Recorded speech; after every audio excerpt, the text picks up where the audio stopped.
After a 33-year leave of absence from his alma mater, I am pleased to present to you Dr. William Gates.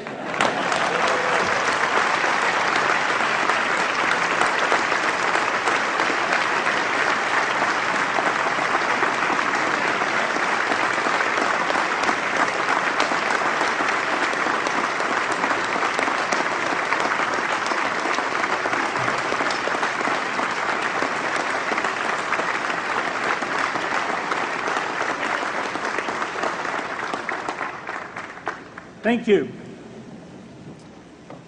President Bach, former President Rudenstein, incoming President Faust, members of the Harvard Corporation and the Board of Overseers, members of the faculty, parents, and especially the graduates.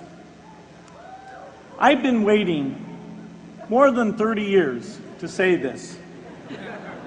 Dad, I always told you I'd come back and get my degree.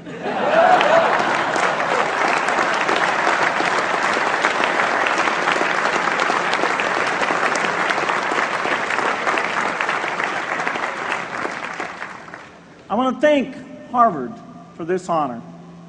I'll be changing my job next year, and it will be nice to finally have a college degree on my resume.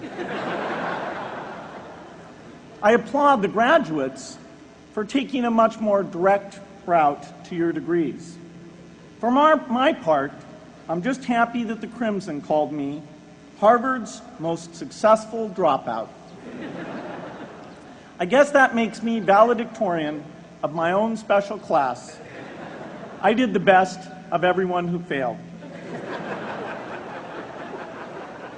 But I also want to be recognized as the guy who got Steve Ballmer to drop out of business school.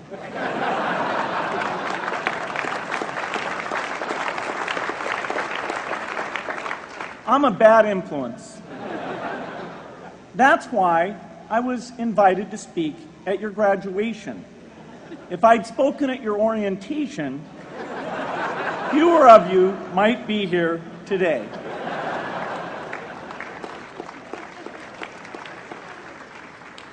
Harvard was a phenomenal experience for me. Academic life was fascinating. I used to sit in on lots of classes that I hadn't even signed up for. And dorm life was terrific. I lived up at Radcliffe in Currier House. There were always a lot of people in my dorm room late at night discussing things because everyone knew that I didn't worry about getting up in the morning.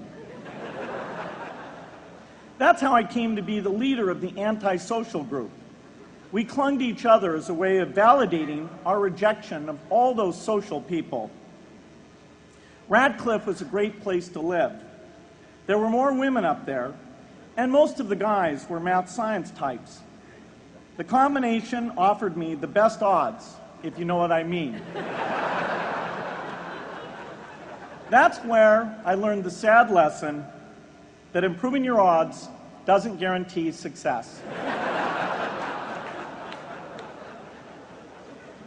One of my biggest memories of Harvard came in January 1975, when I made a call from Currier House to a company in Albuquerque, New Mexico, that had begun making the world's first personal computer.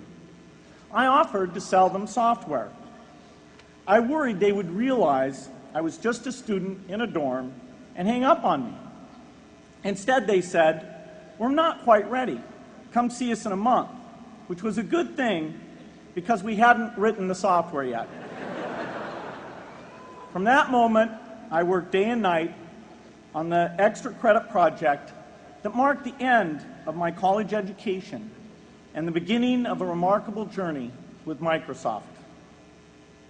What I remember above all about Harvard was being in the midst of so much energy and intelligence. It could be exhilarating, intimidating, sometimes even discouraging, but always challenging. It was an amazing privilege, and though I left early, I was transformed by my years at Harvard, the friendships I made, and the ideas I worked on.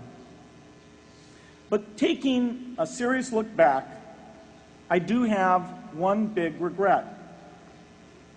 I left Harvard with no real awareness of the awful inequities in the world, the appalling disparities of health and wealth and opportunity that condemn millions of people to lives of despair.